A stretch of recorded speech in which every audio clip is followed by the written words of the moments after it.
Hello, everyone. My name is Jennifer Maker, founder of jennifermaker.com, and your excursion tour guide for the expedition into sublimation with your Cricut, the Cricut crafting adventure. I am so excited to show you around the wonderful and colorful world of sublimation with your Cricut. We're going to talk all about sublimation, what it is, how it works, the various types, and then, of course, what you need to get started on your own sublimation adventure. I have lots to show you, as well as many different methods that use the Cricut, so everyone has the opportunity to try out sublimation if they want to. Please feel free to ask questions whenever you have them. My team is here with me in the chat to record your question in case I don't see it. So at the end, if any questions I didn't get, which might be a lot, I will take all of your questions, do my very best to answer everything. Now, our excursion begins here in my studio in Ann Arbor, Michigan, where I have pretty much every sublimation tool and supply there is. It's true. It's like a Cricut sublimation playground. And I also want to know that tonight's excursion is mostly unscripted because I thought it would be more fun to just be here with you in the moment and be able to respond more quickly to your curiosity and your questions. So thank you for being here with me. Now, before we embark on our excursion, let's talk about what it is. What is what? Let's define some things. What is sublimation anyway? So sublimation refers to dye sublimation, which is a technique that can create permanent, high-quality, full-color designs on surfaces. Sublimation uses a special ink that can then be transferred to another object with a compatible coating. Sublimation ink comes in several forms. Most people think of sublimation ink in a sublimation printer, but the ink can also be found in special pens, markers, even paint transfer sheets like Cricut infusible ink, which you've probably heard of before, right? But no matter how you get the sublimation ink, you can then permanently transfer it with high heat and pressure to something else that has a coating that can absorb the ink, such as a polyester backpack or a coated sublimation or stainless steel tumbler, right? And then after the sublimation ink heating process cools, which happens pretty quickly, the design becomes embedded right in the surface of the object and it won't crack, peel, rub off, or wash away. And sublimation will last as long as whatever surface you're putting onto. Like seriously, so like this backpack survives through the zombie apocalypse, that design is still going to be there. It becomes part of the object, basically. So what can you transfer sublimation prints onto? This is what everyone asks me. And it's really a lot of things. You can sublimate gorgeous full color designs onto anything made of polyester or something with a polyester coating. So that means polyester t-shirts like this, backpacks, pillows, aprons, all of those sorts of things that are made of polyester, very easy.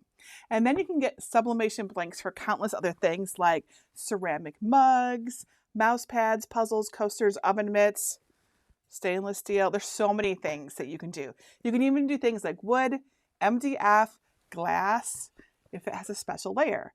If there's something you want to sublimate, you can likely find a way to do it. Everything you see here, even the background, is sublimated.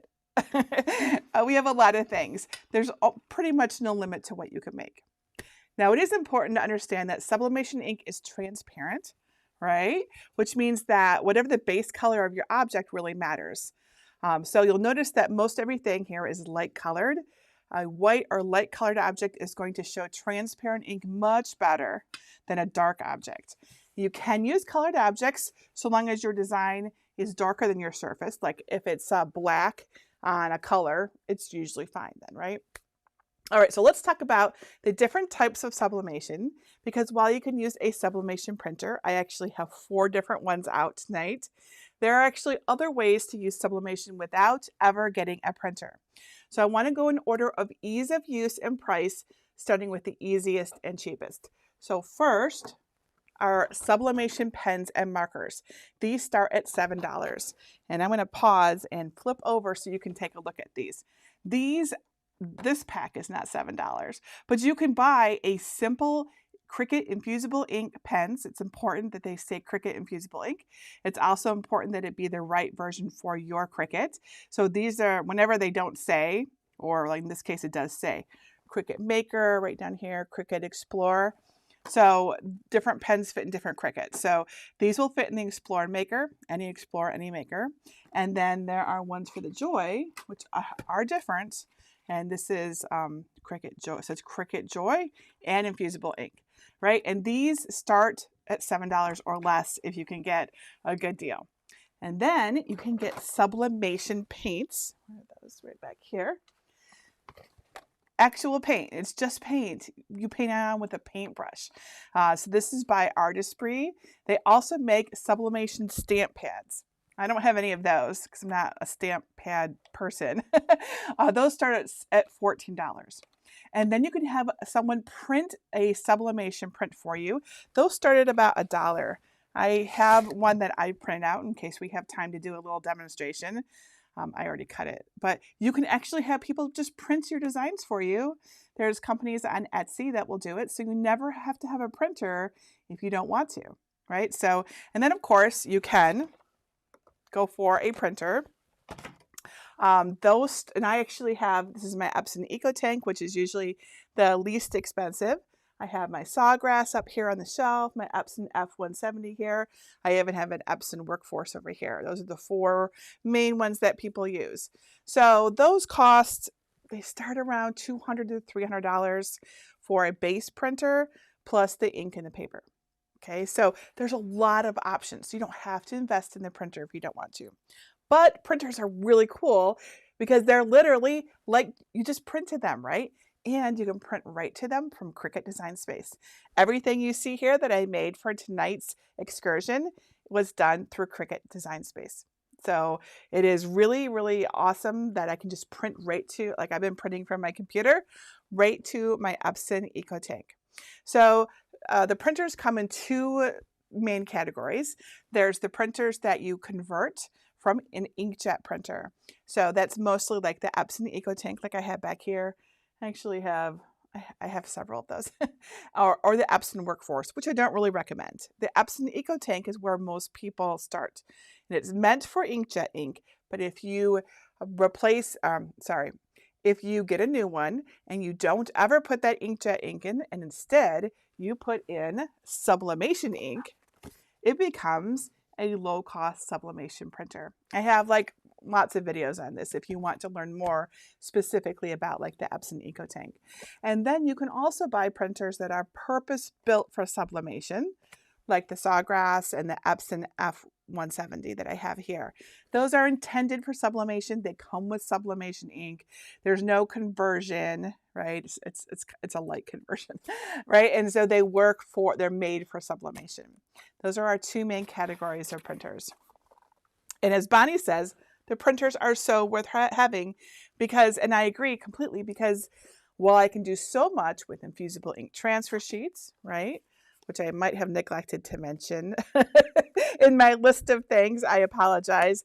Cricut infusible ink transfer sheets are pre-printed transfer sheet, or they're basically pre-printed. Let me show you overhead. So this is, you can see here, it's got something on it. It's pretty light. Usually sublimation ink appears light until it's heated. So it's pretty light and it's on a sticky back, right? It says Cricut infusible ink.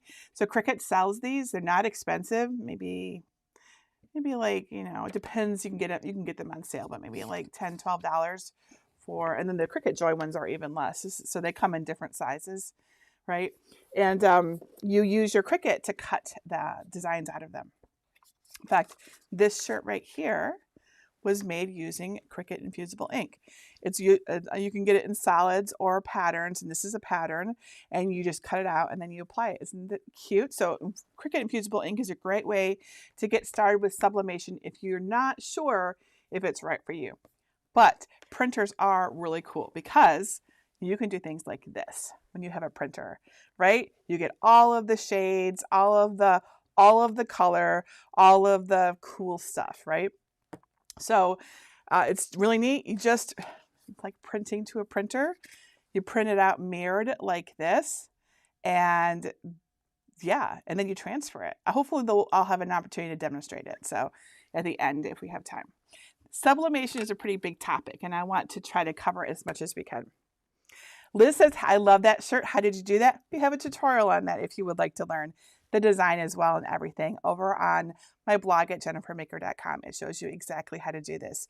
This is actually in my how to sublimate on cotton tutorial because, and that's an important point, we'll talk about that when we get to blanks though.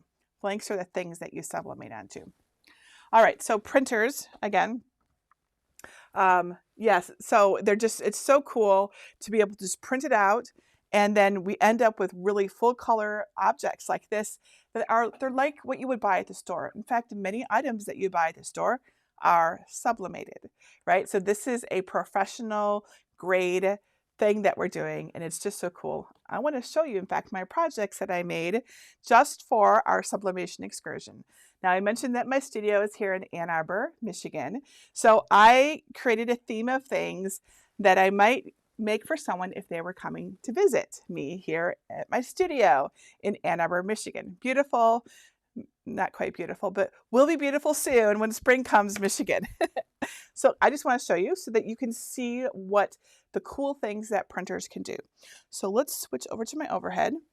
So first we have in fact, let me make a little space so we aren't confusing everything. There we go. All right. So this is a travel guide. Everything that you see here, these are all photos and pictures from Ann Arbor. And my little logo for my studios here on the back. And look at you can see there's a map underneath here. We've got photos. Look how beautiful it is. And we press it just like this, flat like this. Isn't it cool? So this is a vinyl, it's like faux leather. You know, it's a fake leather surface. It's a polyurethane, I think is the right term for it. But it feels really cool. And then I made this can cooler. Is if you were going to go to, let's say, the Arb. The Arb is one of our really, really cool parks that has the Huron River through it. It's a gorgeous place. The Peony Garden. Look at how it hold that up so you can see how well it did on that photo. Isn't that gorgeous? This is just from my Epson Eco Tank. Under $200. And then you add the ink. Hippo ink is not that much. And you can make these gorgeous things. There's a hiking trail, isn't it? Isn't that cool? Adventure awaits. There's a picture of the Arb. Okay, you can also do a tumbler. So here is Jennifer Maker Studios. I put Michigan down here, tumbler. These are just little cute little things I found in Canva, actually, all like icons of Michigan. This is a tapered tumbler, and so I had to curve the bottom to get that to come out. Not quite perfect. I'm working on it though, but I still think it turned out great. And the color is just really, really nice, don't you think? It's really nice. Okay, and then I made some flip-flops because you can make flip-flops. Look at how cool these are. They say adventure awaits on one side and good things ahead. They're flip-flops like you would totally wear. And so they have a coating on them, a sublimation coating. So they're not natural. These are like neoprene, right? So these things are not naturally sublimation friendly. What is naturally sublimation friendly is like a polyester shirt, right? Or a polyester bag or something. And so when we have something unusual like neoprene or faux leather or our stainless steel, it gets coated. And I bought it this way. I didn't coat it myself. So it was professionally coated and I get beautiful, smooth results like this. So these are I know, aren't they cute, Gina? I think they're cute. I had not made flip-flops before and I made them. I'm like, these are just so neat. This, by the way, these are photos from the Huron River here in Ann Arbor and our little logos at the bottom. And then, and this is probably my favorite, the backpack, because it's just so cool that you can make your own things like this. And for anyone who's not familiar with sublimation, let's just hold this up so you can see. This is fabric. It's like dyed, right? You don't feel anything. There's no edges to it. It's not going to run or fade or peel or crack or anything like that. This is a polyester backpack, and it's like you would buy in a store. Isn't this cool? So while I made these designs, imagine what you could make yourself for your friends and your family, right? And, or, you know, your kid going off to college or whatever, right? It's just so cool. That's right. Go blue. all the things, when you're going on your cruise, you can make matching backpacks and you can make them any way you want. And people will stop and ask you where they got it. And you know what you get to say? You say, I made that. So this weekend, I went to Disney. I was at Disney World, and we went on the Star Wars Galactic Star Cruiser, if anyone knows what that is. I posted some photos. Some of you might have seen it. It was amazing. Uh, totally amazing. We are so going back and doing it again. But when I travel, I like to wear dresses, right? I like to wear cute dresses, and I like to make them myself and decorate it myself. And it's so cool to be able to say, I made this myself. When they ask, because people will see when you're traveling, I don't know, it's a social thing. They see it, they think it's cute, cool, whatever. I mean, I do it myself. I'm like, where'd you get that cool thing, right? And I get to say, oh, I made it myself. And also, no one else has that thing. When you go to Disney, everyone's got like, you can buy all the things, right? And everyone's got all the things. But my dress, I made it, and no one else has it. And it was really cool. My two dresses, they were really cool. Thank you, guys. I love my Yoda dress, but I think my R2D2 dress was my favorite. They turned out really good. And this is the cool thing about crafting, Cricut crafting, Sublimation crafting, both of them, especially together. Once you've got your tools and your supplies, all you need is the idea, the inspiration, and then you can make something. So I had the idea for my dresses. Okay, I got the idea maybe a couple days before. I'm like, hey, I should make a dress. So I ordered some dresses from Amazon. That's it, like plain blank ones. And then very busy last week, and like it's like a couple hours. It's like 10 o'clock, and I'm like, hey, Greg, let's go to the studio. I want to make my dresses. He's like, it's kind of late. He didn't actually say that. He's extremely supportive. I think he mostly smiled and nodded and took me there. And I made the R2D2 dress the night before, and I made my Baby Yoda dress the morning of, because I had the tools and supplies and I knew what to do. Cricut is amazing. It truly is. Sublimation is amazing, both of them. Okay. I digress. All right, so printers, very cool. You can start with the Epson EcoTank. Again, I saw this on Amazon the other day for under $200. This is the base model, in fact, right here. This is the Epson ET 2800. I think I even have a view that shows it, kind of, back here, right? This is the Epson EcoTank 2800. Paper goes in the back. It's not that fancy. It's pretty simple. Here, I'll move my camera up a bit so you can see. See, paper goes in the back right here. This is the ink I recommend, Hippo ink. It works great. I have tutorials on how to set them up if you want. I love it. Okay. And then but the thing about an Epson EcoTank, just so that everyone knows, is that you need to print to it at least once a week to keep your ink lines flowing and not getting clogged, right? So that's your commitment to saving money, is to, you have more maintenance, I guess I would say. And then the Sawgrass and the Epson F170, those are the purpose-built printers. If you keep them turned on, they do some self-maintenance. The Sawgrass does more than the Epson F170, but you have to keep them turned on. It's still probably a good idea to print to them. You should be using your tools, right? Okay, and then ink. I mentioned Hippo ink. You don't have to use Hippo ink. What matters is that it's sublimation ink. If you're looking for ink, you want to be sure that you're getting the right ink for it. You want to put the right ink into it from the start. You don't want to put the ink that, like I say, if you get the Epson EcoTank, you don't want to accidentally put the ink that it comes with into it. You want to put only your sublimation ink in, and just so that you can see what it looks like, I'll switch it over to so you can see here. So it's very convenient to do. It's not hard at all. They have these not the Hippo ink.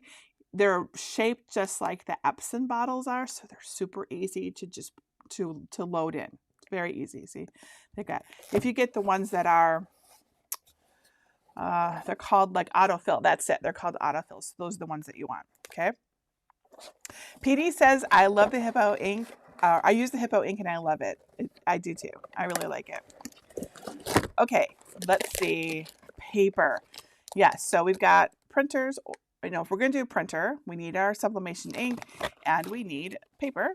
Now, you could use laser paper. You would not want to use just regular inkjet paper. It's not formulated to withstand high heat. You could use laser paper in any of them, but in my opinion, it doesn't work as well. It doesn't hold as much ink and won't also release as much ink. So what I do recommend, however, and by the way, this is my sublimation cart. You can't quite see it. Oops, you can't quite see it, but everything is like labeled down here. So what I recommend is this paper. This is what I use. I get it on Amazon. Maybe you can get it other places too. I'm not sure. It's called A-Sub, and I usually use 125 gram paper. You can get it in a variety of sizes. The Epson Eco Tank is normally like letter size or legal size. This is important. I did several of these projects were done on legal size paper. So you can get the paper in letter size, legal size. You can also get an A3 and 11 by 7 or 13 by 19. There's a lot of sizes. Let's just say that. There's also some different weights of paper. This is the heaviest weight. This will hold the most ink. The papers with less ink the papers that are not as thick, like 105 gram, will hold less ink, but they're good for when you want to do projects like where you're it's a little bit more of a more intermediate topic, I'll say, but sometimes when our design and our ambitions are bigger than our paper, we split things up and then kind of bring them back together afterwards. I have a couple tutorials on this.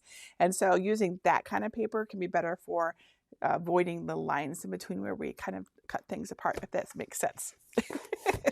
That wasn't a great explanation, but hopefully you know what I mean. And I have a tutorial that explains it much better than my poor attempt just now. So sublimation paper, I highly recommend it. There are other brands. I did do a test back in December where I tested all the paper I could find. Honestly, this was the best. This brand, no one pays me to say anything. Let's make a little disclaimer there. No one. I only recommend brands that I think are best. So this A-Sub worked really well. I'm sure there are others too. I didn't test every single brand of paper, but the A-Sub has consistently worked great for me. Okay, so that's printers, ink, and paper if you're going to use a printer. Now, with sublimation paper, there are two main things to consider, and I want you to keep this in mind as you're just trying to decide what to use. How well the paper absorbs the ink and how well the paper releases the ink onto your surface, right? So sublimation papers can all look very similar. They all work based on the principle of a polymer management layer, and the recipes vary substantially from one brand to another. It's important to find the paper that works best for your setup, like everything, right? If your sublimation paper isn't capable of absorbing the ink as quickly enough, or your images can actually bleed and appear fuzzy around the edges. And this bleeding will transfer across to your finished product and can leave you with mugs and t-shirts that don't look so great. So if you have dabbled in sublimation and you've been using copy paper, I would recommend that you level up to sublimation paper because it really, in my opinion, it really makes a difference. All right, so we talked about what sublimation is and the various ways that you can use sublimation ink, whether it's with a pen or a marker or transfer sheets or paint or your printer, whether you print it or someone else does. We also discussed the importance of a high quality sublimation paper. So now that we know how to get our sublimation ink onto our paper, the next step in the process is to add heat to actually transfer the ink to a surface. So let's talk about heat sources and how they work for sublimation. So I have a lot of heat sources. Let me give you a little tour of them. Back here, I have my extremely cute sublimation oven that's used for things like tumblers and unusual shape things. So I use it for tumblers. I used it to make this and to make this. And you could also use it for like, like a mug or something. And, oh yes, my Easy Press, of course. My big one.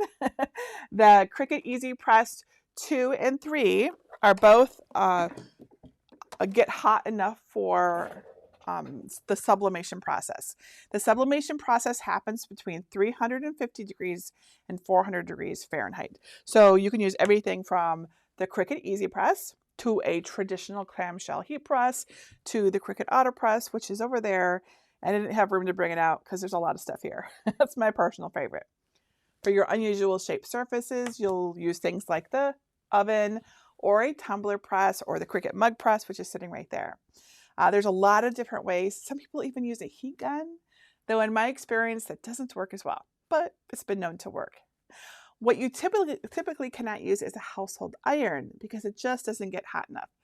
Sublimation ink activates at 350 degrees Fahrenheit or 175 degrees Celsius, and typically irons just don't get that hot. I usually sublimate my items between 380 to 400 degrees Fahrenheit for the best results. So anything that heats up to 400 degrees Fahrenheit is a possibility for sublimation. There's really a lot of options. I like the Cricut Auto Press best because it auto opens and it adjusts the pressure, and I love that. But really, whatever you have works, and that, by the way, includes the Cricut Mini Press. This gets hot enough for sublimation. Okay, so we've got, to recap, we've got the flat heat presses, right? The Cricut Easy Presses, the Auto Press, the shaped heat presses like the Cricut Mug Press, and then alternate heat presses like the convection oven. You can, by the way, even use an air fryer. I don't have one out here, but some people love to use them for their tumblers and mugs. I do want to note that if you use either an oven, a convection oven, or an air fryer, once you've used it for either of those for sublimation, it's now just your sublimation oven or air fryer. You wouldn't want to then cook food in it again. Okay, so safety is important. Generally, the sublimation process is fine. Always, however, make sure you got good ventilation, have a fan going, open your window. And again, if you use an oven or an air fryer, like don't use your kitchen oven for this, because what happens is when you heat up the sublimation ink, mostly it goes into your whatever you're heating, right? But some of it will escape and it'll kind of cling to the edges of your surface and it'll be in the air. And then when it cools down, I don't actually know where it goes, but it's staying in the oven. It's not disappearing into nothingness, right? So what doesn't go onto your surface and is in the air will stay in the oven. So when you go to heat it up again, that process will start again. And there will be sublimation ink particles in the oven. You don't want that in your food, right? So be safe. Gina says, I love my PYD Life oven. Yes, this oven actually is from Heat Transfer Warehouse, but I also have the PYD Life one. They're identical. So I think they're made by the same company. The PYD Life one is like light blue and this one's teal, but they're exactly the same. They're really nice because it has a digital readout. I know you can't see it, just looks all cute, right? But it actually has digital numbers in between here. And the basket inside is like wire, and I didn't have to do any turning or anything. I just put my things in there. I set my temperature, my time, I put my stuff in there, and it beeped. I took it out with my gloves, right? Things like this, and we can talk about accessories because it's hot. And I took it out, and it was amazing, perfect the first time, other than, my mistakes. I always make mistakes. So, all right, so sometime in addition to the heat means that you need some accessories for safety or just for doing it right. And that means things like pressing mats, a lint roller so you can remove any pet hair. You'll also need something called blowout paper. Let me show you what that looks like. There's actually two different kinds, and I use both. There is butcher paper. Let me switch over to the overhead so you can see what that looks like. There we go. All right, so this is white uncoated butcher paper. It's actually pre-cut, which is my new favorite now. It normally comes on a roll, but this is like pre-cut to 12 by 12. Clearly, they know that what we like makes it really easy. So this is just butcher paper. I believe in other countries it's called baking paper. I think that's the right term. It has no wax and no plastic on it. That's what's important. And it also, the reason why we use butcher paper rather than, let's say, another thing is, or, just like regular paper, is that it's actually really good at moisture management. And moisture is a thing that we want to be careful of when we're sublimating. Again, no matter what kind of sublimation it is, whether it's infusible ink pens or markers or transfer sheets or paint or a printed sheet, all of these are the same basic process. So that's clear. So butcher paper, and then you can also use, and I usually use this below my project, white cardstock, just plain white cardstock. And I always use a fresh piece each time, because when you do the process, some stray ink will leak out. That's why we call it blowout paper, because it can blow out from the heat, and especially as it heats up and cools down, there'll be some air escaping, and that the ink particles can come out. So we protect our pressing pad with usually white cardstock, and we protect our presses usually with white butcher paper. Some people are saying, Kay says this looks like parchment paper. Is it the same as butcher paper? It's not the same, but I'll tell you a secret. I have accidentally used parchment paper and it was just fine. I'm sure if I were to do a scientific test, I would find that the butcher paper did do better at not allowing the moisture to, basically butcher paper allows the moisture to pass through rather than trap it, right? So I'm sure if I did like 1,000 with butcher paper and then 1,000 with parchment paper, I probably would eventually find that there is a slight I'm going to guess that there's a slight tendency to the butcher paper being better, but I've accidentally used parchment paper and the world did not end. So you could probably, if you can't find butcher paper, you could probably use parchment paper. I'll be honest, I've also used copy paper when I couldn't find my butcher paper.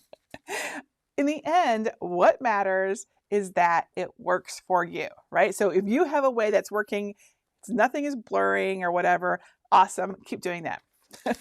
But if you ask me, I will tell you to put a piece of white cardstock on the bottom, and then put your blank, like your shirt, and then you put your sublimation print or your infusible ink transfer sheet or your marker, the piece of paper that you put the marker on, I would say, or your paint, and then you put your butcher paper on top and then you press it.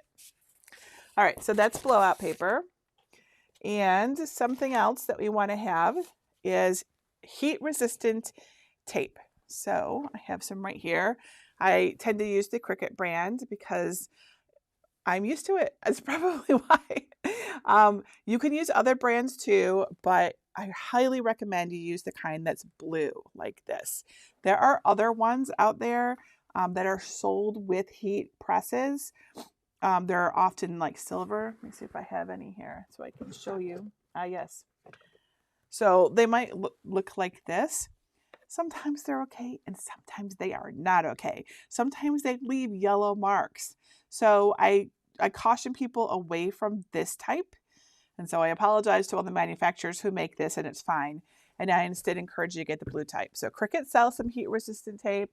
PYD Life sells some. I think this is theirs right here. I've never had any issues with the blue heat resistant tape. You do want to make sure, however, the most important thing is that it's heat resistant.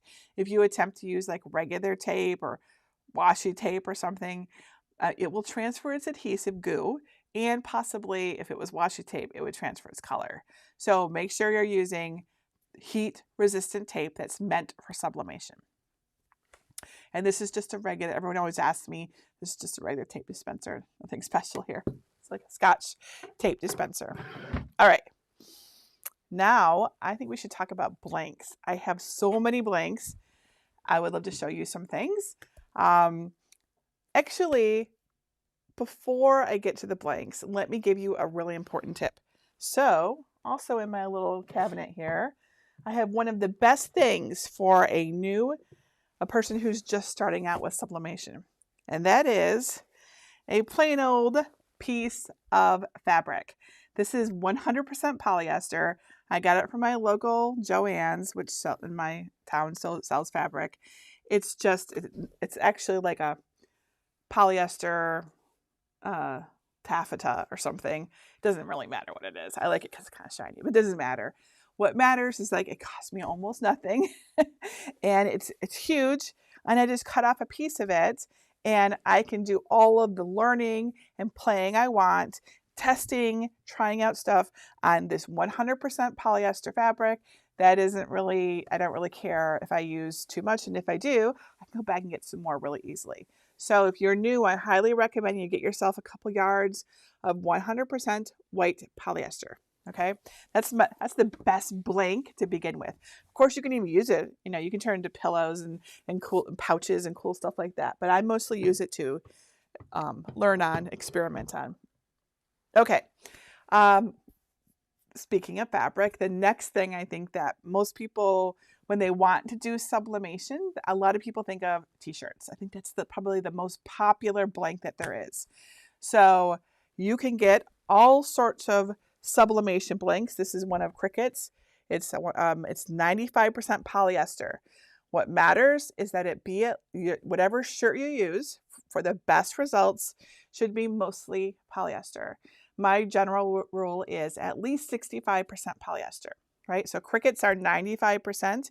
You can get some by Gildan and Hanes that are 100%, but not all. Gildan and Hanes are 100% polyester, right? Now, not everyone likes polyester. I get this comment a lot. I actually have a tutorial coming out soon about the best shirts for sublimation, so keep an eye out for that. But we tested a whole bunch. Cricut, honestly, is a really, really good shirt. If you really don't like polyester, this is a cotton shirt. This is a 100% cotton shirt. And that, as you can see, we put sublimation on. And I don't remember how we did this one. Let me make sure. Yep, Gildan 100% cotton. Let's take a look at this one. So just so that you know, you can see here, 100% cotton, right? Heavy cotton, whatever. I think we used the spray on this one. Usually I have a note, but I don't see it. I usually try to keep my notes on here because I can't remember all the things I do. But I think that this one has, there's a sublimation spray that you can get. It has mixed results. You know, you should definitely test it, but it's possible. What you don't want to do, however, is take a shirt like cotton, 100% cotton or 75% cotton, or, you know, and put your sublimation print on it. While at first it'll look, you know, it'll be pretty okay. It'll look a little faded, a little vintage. But when you go to wash it, and presumably we were all washing our shirts, it'll all wash out eventually. So if it's a one-off, it's totally fine. If you want it to last a while, cotton won't have the same ability to hold on to the sublimation ink the way that polyester does. Polyester will stay on here. I could wash this 100 times. It will still look like this. It is really cool. Do you want to note here? So there are always options. This is a cotton orange shirt, and this is a sublimation design. This, I believe, feels like Easy Subli. Easy Subli is a kind of heat transfer vinyl that you can sublimate onto. So it's not the same as a true sublimation shirt. You know, eventually this will crack and peel just like any other vinyl. But in the meantime, you know, it'll probably last for a while, and you got your full color design. So there's always options, right, when it comes to sublimation. We have been exploring all the options lately, and because it's fun. Okay. All right. So let's talk about some of our other blanks so that I can show you things. I mentioned the neoprene, right, in our flip-flops. But of course, neoprene is also things like, I don't see them here. Oh, here's one. Mouse pads, drink coasters, things like that, right? Lots of things are made of neoprene. The soft things, I've even seen like some puzzles and stuff that are made of that. So it needs to be coated, but often neoprene has that polyester on it anyways. Like it's kind of tends to be coated that way. But always, whenever you're looking for a blank for your project, you want to make sure it's a sublimation blank. It'll say sublimation friendly or sublimation shirt or sublimation flip-flops, right? It'll say that. Or if it's a Cricut product, it'll say infusible ink. Infusible ink remember, infusible ink is a kind of sublimation ink. So it's the same way. So I saw the other day someone say that they got some mugs, right? This is in a Cricut mug, right? But on the box it said they were going to use these for sublimation, but the box said it was for infusible ink. And they were confused because they didn't know if it would work, but it does, right? Infusible ink is a kind of sublimation ink. So just remember that. So these totally work for both infusible ink, transfer sheets, markers, everything. Any sublimation product they work for. I love the Cricut mugs. Again, it's important that it have sublimation though. If you go to Dollar Tree and get one of their regular mugs, it doesn't have the coating on it. Maybe, in a year or two, they might start bringing out sublimation blanks. I wouldn't put it past them, but right now, Dollar Tree does not currently have any sublimation blanks unless they happen to be like polyester or something. Ceramic, of course. So mugs, again, look for sublimation coatings. Metal, our can cooler, right? That's metal. My tapered tumbler here is metal. And this, if anyone watches my videos, you see this one a lot. This is what I drink out of when I'm doing videos. This is all infusible ink. This is one of my very first sublimation projects 3 years ago, whenever it came out. I don't remember. But this is all this layered infusible ink. And on one side it says Jennifer Maker. On the other side it has flowers and a bee. These designs are all free. Basically, all my designs are always free on my site if you ever want them. Okay. Polyvinyl. So that would be something like our travel journal, right? So this is not paper. It's not plastic. It's more like a faux leather, and you can sublimate onto that. And these are special ones. Sometimes you can even sublimate onto ones that don't say that they're sublimation, right? Because they're already made of a polymer, right? If you have something made from a polymer, it's the polymer that can absorb the ink and hold on to it. It's like the structure of it or something slightly more complicated than I'm not even going to pretend to understand exactly how that works. And then there are some less typical things that you might not think you would do. So this is glass, and it is actually, we added something to it to get the sublimation to stay on, and it's got a piece of laminate on this front side, right? So this is actually from the Dollar Tree. It's just like a glass cutting board, and we added a piece of laminate because a laminate is a polymer, and then we sublimated onto it. You can do polyester fleece blankets. You can do awesome sequins. That is sublimated. That's the kind. This is the pillow. I gotta show you this pillow. It's also themed perfectly for travel. So this is the kind of pillow. Let's see if I can do it. Right? These are just so much fun. So you can get, these are sublimation blanks. So one side of the sequin has a sublimation coating, and then you can just do it. And I've actually made these from infusible ink, transfer sheets, and from this, and this is a print.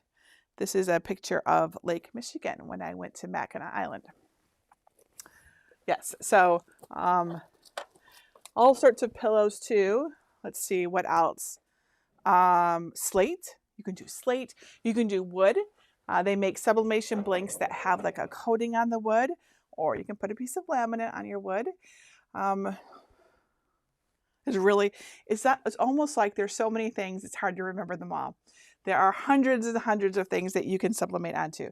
If you can think about it, there's probably a way to do it. Okay.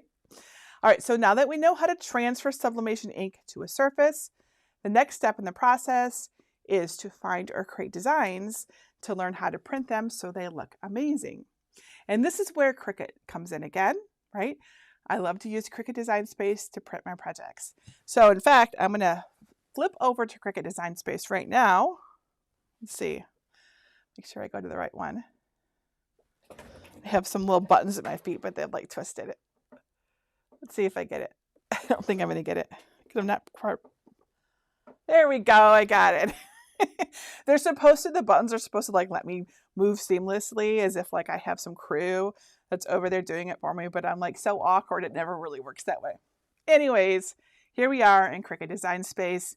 And this is 3 examples of how you can use your Cricut to make sublimation. So This is this design I found in Cricut. It's one of theirs. It's not mine. So here at the top, we have a pen project. You can see I've changed the operation to pen, and we would just use an infusible ink pen to draw this, right? And then we could transfer it to whatever surface we want. This down here is cut only, and you'll see I've got the operation set to basic cut, and everything is all attached. I actually welded it because this project doesn't come welded, and it's like actually in layers. And we would cut this out of infusible ink transfer sheets. And then right here, I have the same design, but I retained its layers and I colored them the way I wanted to, which is one of the cool things about Cricut Design Space, is that we have that ability to like change the colors of things. And then I changed all the colors, and then I flattened it. So that's important to do for your sublimation project. I flattened it down, so it's print then cut now. And now I can print it, and I can send it to my Epson EcoTank to print. It is super cool. So all three of these projects, in fact, I'll just go through it real quick with you. So let's click on, I'm going to do one so you can see one. I'll hide this one, and I'll hide this one, and we'll print this one. Okay, so I'm going to go ahead and click on Make It. I'm not actually going to use my Cricut to cut anything, but because we're going to do print then cut, we want to make sure that we're on a Cricut that is compatible with print and cut. So that means a Maker 3, Explorer 3, a Maker or Explorer, not a Joy, because it doesn't have the print and cut. If you have a Joy, remember you can do Cricut infusible ink transfer sheets or pens and markers. Okay, so here is their design. And I'm going to click on, and I've flattened it. Okay, and I've resized it. I'm going to put it onto a journal. Let's put it onto a journal. Okay, always size your blanks. Where's my journal? Let's flip this back over. Here's our journal.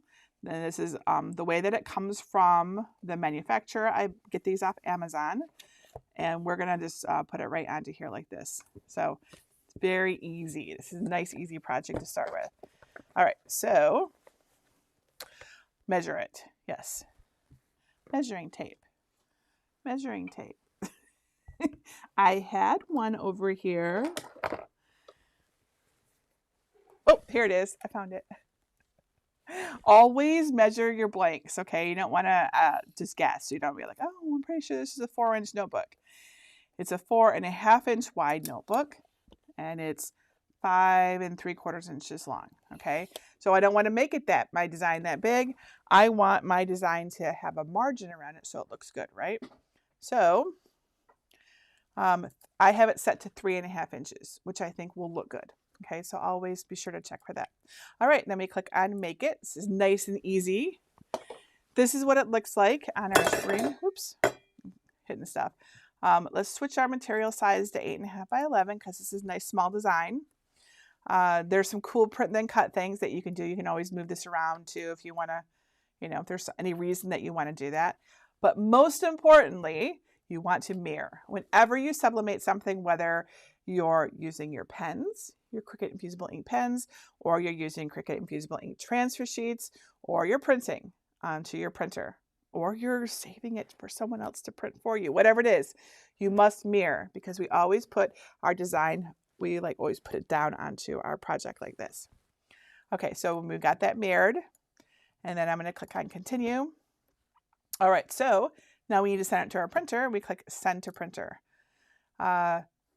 On this screen, we turn off Add Bleed, and we turn on Use System Dialog, and then we do Print. Now, if you've ever done print then cut, you probably already know that the print dialog box shows up behind everything else. I'm going to switch to showing you everything on my screen. I think I can do that. There we go. And so if we scroll down, there we go. There it is. So it's always behind. If you've ever done print then cut and you've been like, I don't get it. Where's my thing? It's like behind your screen. All right, so there's my Epson, right? You can see my other printers here. They're not currently connected. US letter. Now there's two important things that we want to do here in this print settings dialog box. We want to change our paper to a matte paper, right? So photo matte is fine. Plain paper is honestly, I've been doing auto select. Yeah.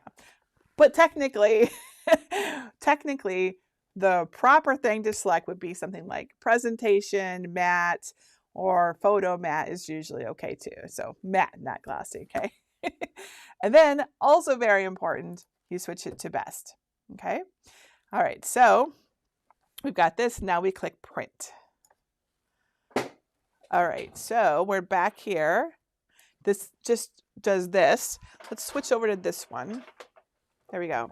So now you can see that it's printing. I'm looking at my screen here. So take this off. So it doesn't take very long. The Epson is the slowest of all my printers actually, but you know, I don't really notice it unless I'm like doing it along with others. The Sawgrass is the fastest, and the Epson F170 is right in between. I would say. I actually timed them all once.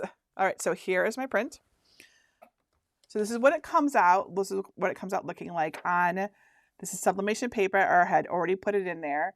It always has these registration marks because Cricut Design Space assumes that you want to do print and cut. We don't need to do print and cut at all. It's not necessary because we can just trim this off, right? There's usually no reason to do print and cut with sublimation. The only time that you might want to do it if you're doing something, one of the alternative methods, and that's using something like Easy Subli or Glitter HTV. And those are topics not for today, but some of you might know what I'm talking about. So sometimes you might want to use this. So no matter what, Cricut is extremely useful when it comes to sublimation. So at this point, we can trim it with a trimmer, cut it with scissors. We can even also just tear it. If you're going to be putting this onto like a 100% polyester shirt or anything really, really, really smooth, but soft, smooth but soft, you might want to tear it to feather it, but I don't think it's a big deal in this case. So I'm just going to cut it with my little scissors. I get nervous about tearing it if I don't have to because I have been known to tear it off, tear off the edges and stuff of my design. It has totally happened. So I think this will be fine. Generally, if you're worried about what can happen is if the edges of your paper, like when you're pressing it with firm pressure, especially,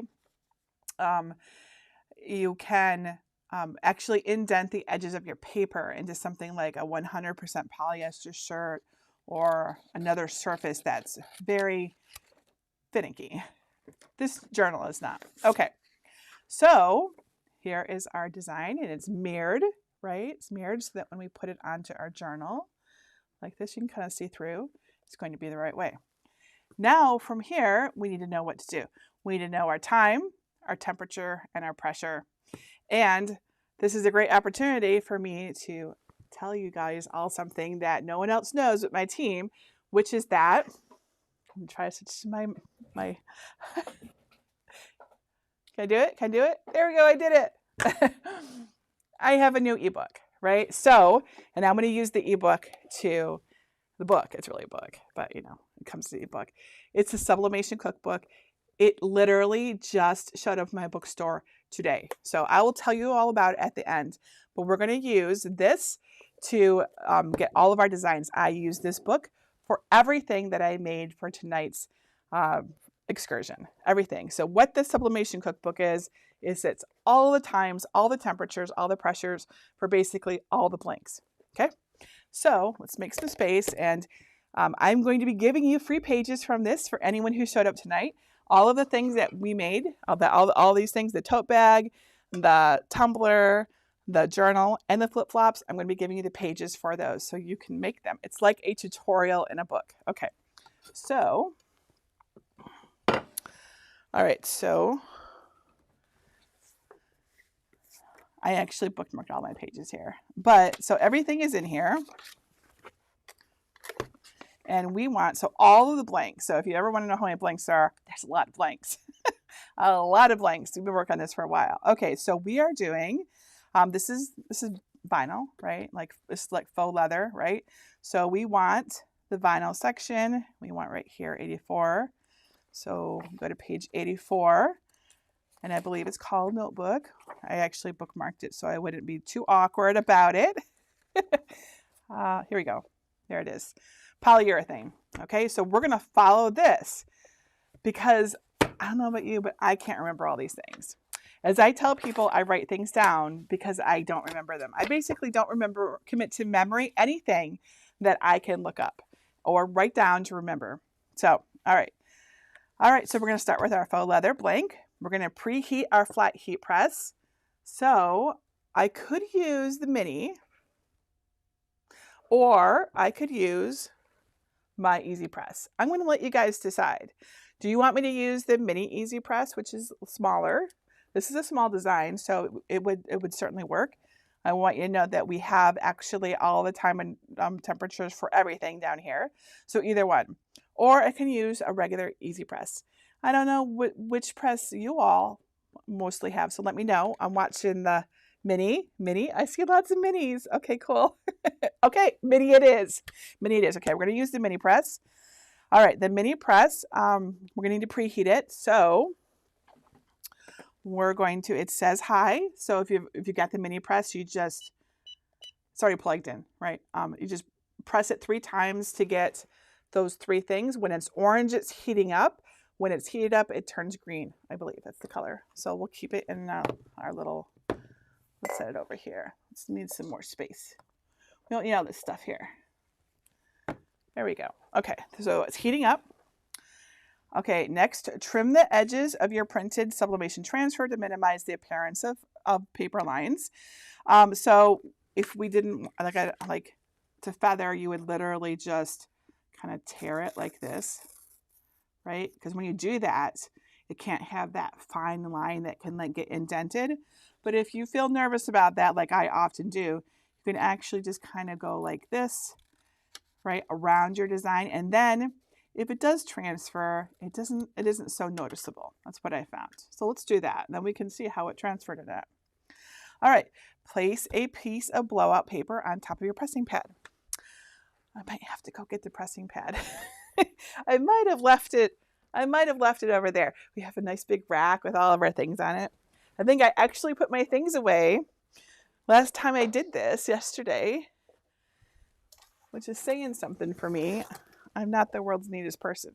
I tend to leave all of my stuff out, as anyone who knows me knows. Pressing pad. You want to use a pressing pad because it protects your surface. That's important, like whatever you're using yourself. But also this is the Cricut pressing pad. It's nice. It's just the right density to provide a nice even surface. Okay, so let's set this here. And let's get out. So let's make sure we got everything so we can see everything here. All right, next, so blow up paper or parchment paper, or sorry, let's do white cardstock. I like to put nice white cardstock. It's nice firm surface. Doesn't wrinkle. That's why I really like it. Okay, set their blank on top of your surface. So we're going to take out all of these things here. I got this blank on Amazon. I have a page that I'm sharing links with you, and I'll be sure to put the link to this exact journal. I didn't decide until a few minutes ago to do this, so you know. Okay, so there we go. You'll want to kind of fold it up so you know where it is. So let's just do it like this, and then we'll tape it. Okay. Okay, we've got set our lip. Put your. That's kind of how I read. I don't like read out loud. I just kind of like. All right, so tape all 4 edges. So let's make sure it's all lined and straight. And it is important to tape all 4 edges. The tape will really make a big difference in how smooth and clear it transfers. If you're kind of like, oh, it's fine, like this is fine, what actually can happen is when you heat it, you know, it's very hot, right? So your paper can misform a little bit. Someone's calling me. Hang on a second. That was a spam call. So your paper can misform a little bit, like deform. And you can get these little pockets of air. And so when you lift your press up, it can kind of whoosh out, right? And it'll blur, right? So you really want to tape. Because if it's taped down, much less likely for that to happen. Okay, and so I've got it taped down. So I'm going to go ahead and open it up flat now.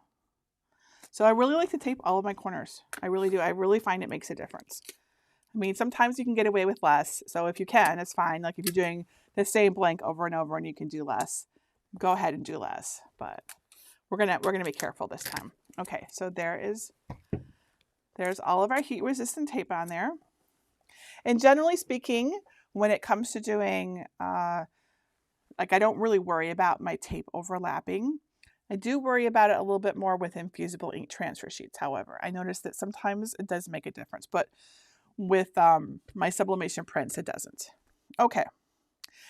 Place your blowout paper, the one that goes on top of it. And for this one, I will use my uncoated butcher paper. So here is my sandwich.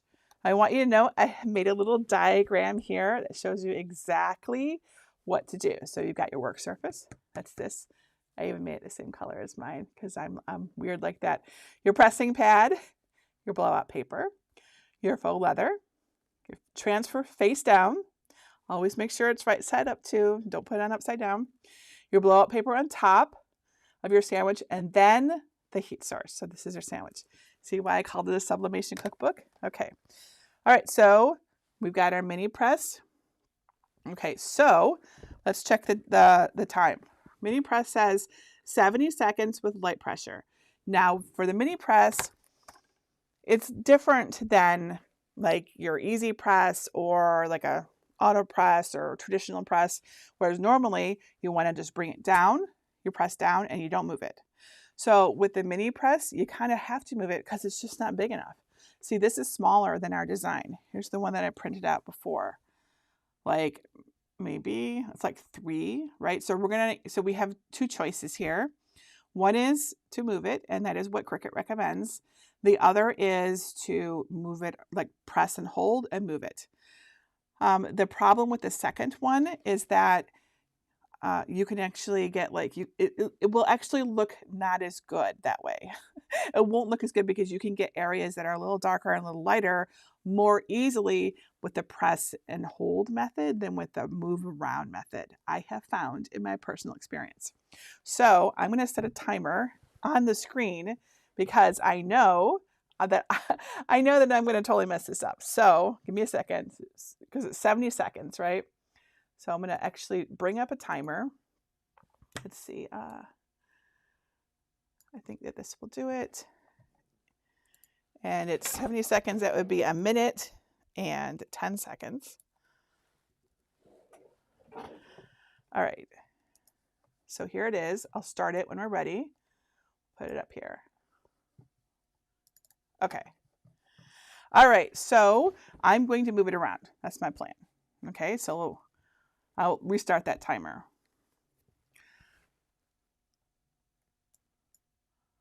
There we go. Okay.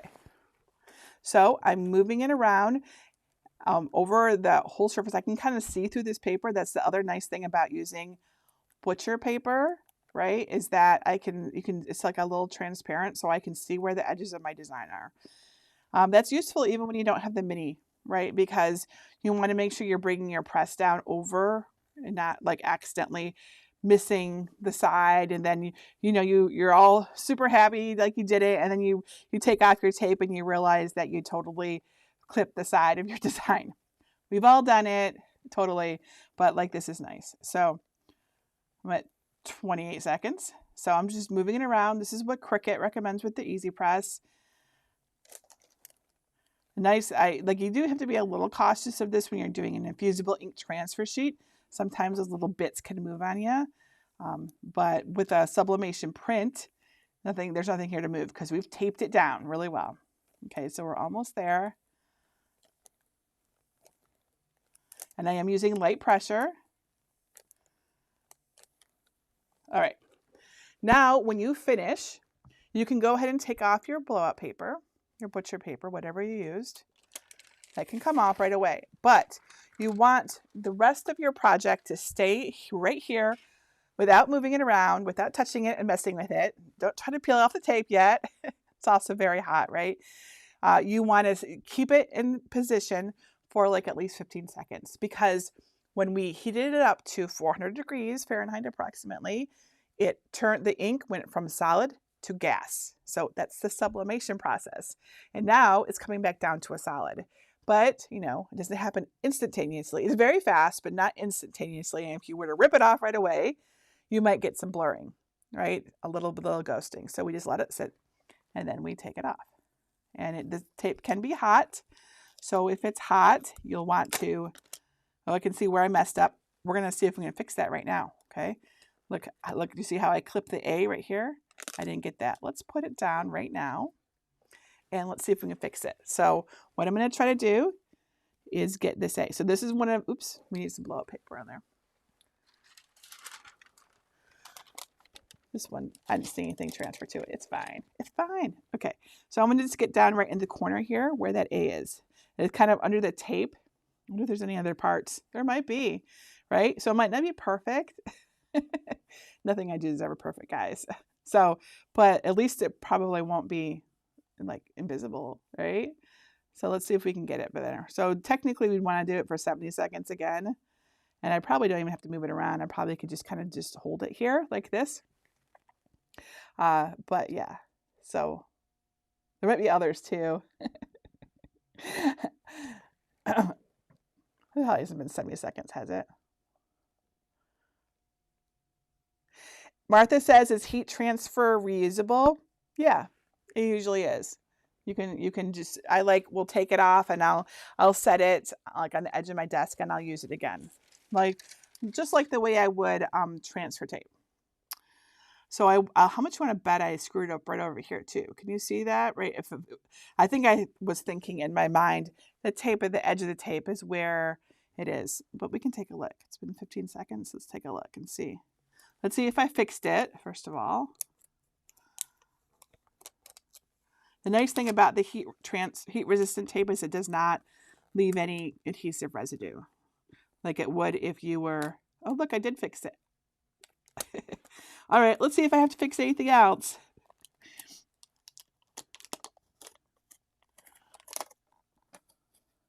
I'm going to take it off carefully because if I do have to fix anything else, I could just set it right back down. But I think it looks to be like I got it. Woohoo! So this is what it looks like. Isn't that awesome? Thank you, Don. Don said great fix. Smooth, right? Just like we buy at the store or whatever. You could have personalized that yourself. And then this particular blank comes with a little insert. You just want to make sure you're putting it with the ribbon down. And it's got these little vinyl things that you can use to like kind of secure your ends in. There's two, one for either side. Oops, I put it in the wrong way. It's like that though. So isn't that cute? And that was our sublimation print from Cricut Design Space. This is a Cricut Access image here. So many images in Cricut Access. Very easy to use. But of course you can make your own. I love to make them in illustration software like Illustrator and Photoshop. But another great place to make them is Canva, if you are familiar with Canva. And of course you can make things right in Cricut Design Space using shapes and tools like Slice and Weld also. Okay.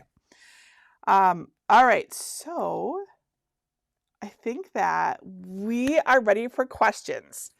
Let me know what questions you have, and I am happy to answer anything I can about this amazing and awesome world of sublimation. I think it is so fun. I love sublimating all the things. I'm always trying to find ways to do, I don't know, is there something about it? There's something about how professional it looks and how there's like not any like layer on it.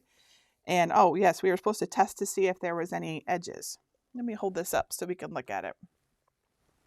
So get this up nice and close. I'll kind of angle it. Do you guys see any indenting? Because I don't. That looks really good to me. I don't see any issue. I don't feel anything. It feels super smooth. Yeah, so that's good. All right, I've got questions from you, and I'm going to answer them. And I will do my very best to answer all of these questions. All right, and my team, like I said, my team has been keeping track of them for me so that even if I miss them when you asked, we can do this. Okay. One moment.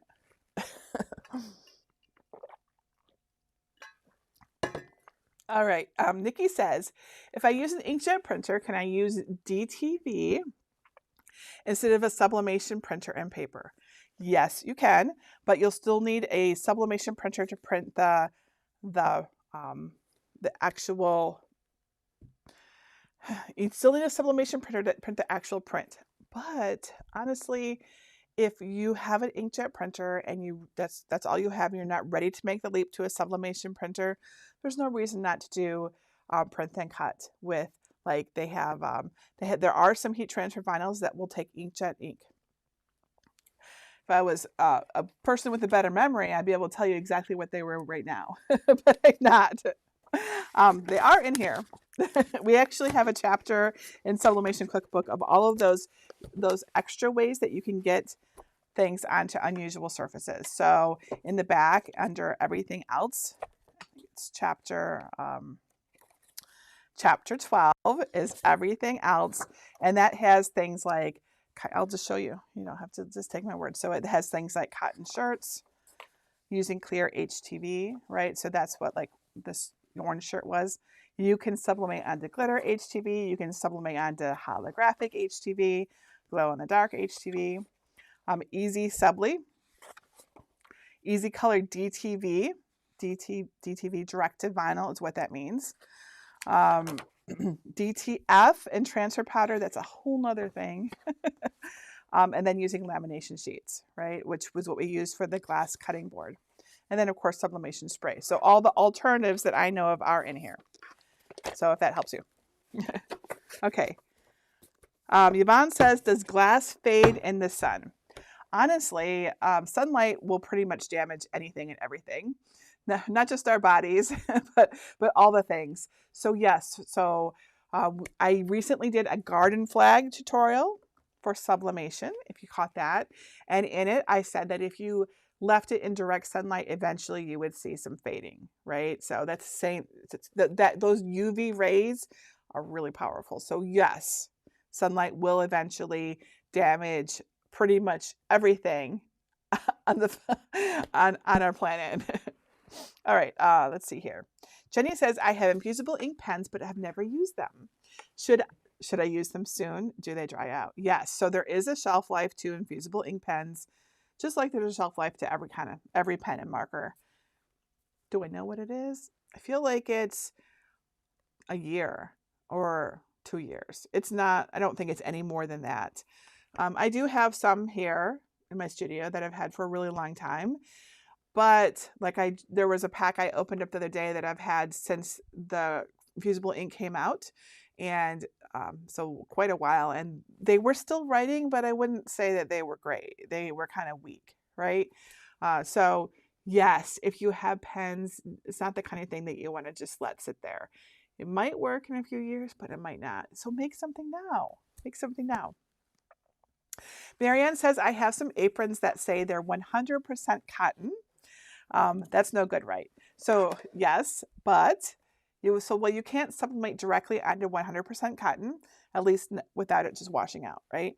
But you can use a sublimation spray, or you can use something like Easy Subli, or you can use glitter, one of the heat transfer vinyls to sublimate onto that to still get it onto there. That said, with something like an apron, polyester actually is great for aprons, right? So if it were me, I would just get a polyester apron.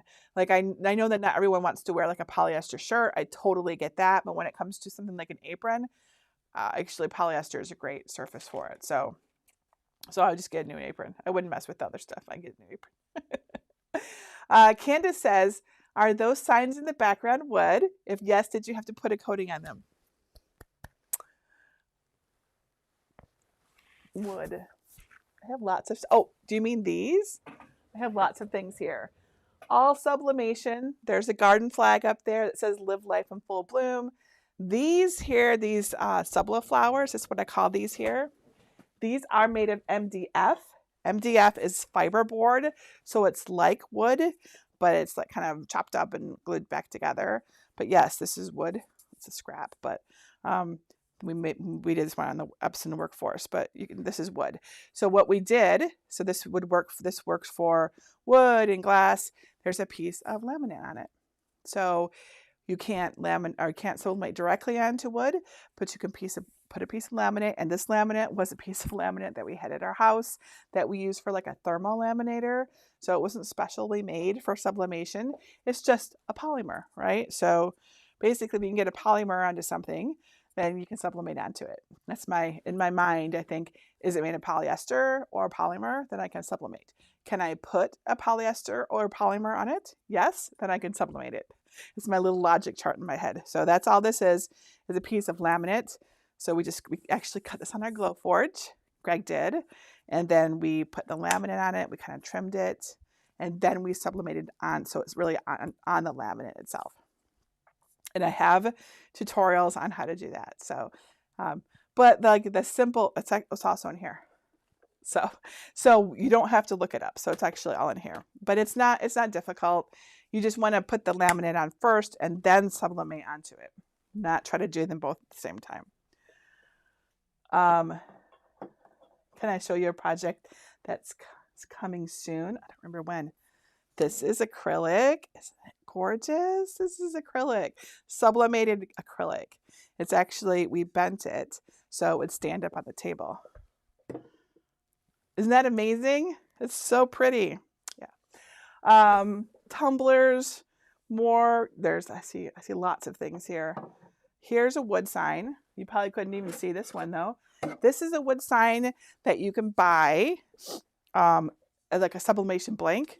So it comes this way and it's got like a white coating. It sublimates really, really well. Look at how good this is. So we have a tutorial on this. So whenever I have lots of tutorials, so you can always look things up to see how I did them. Okay, put that back on there. Hopefully it doesn't fall. There, okay. All right, next question from Salustra. Can you switch over to sublimation ink with the Epson Eco Tank? So yes. So what I think you're asking is, do you have an Epson Eco Tank that has regular inkjet ink in it right now and you want to switch it to sublimation? So technically people have done it. I have not done it, so I can't advise you on it. There are tutorials on YouTube though, if you want to look them up and check it out.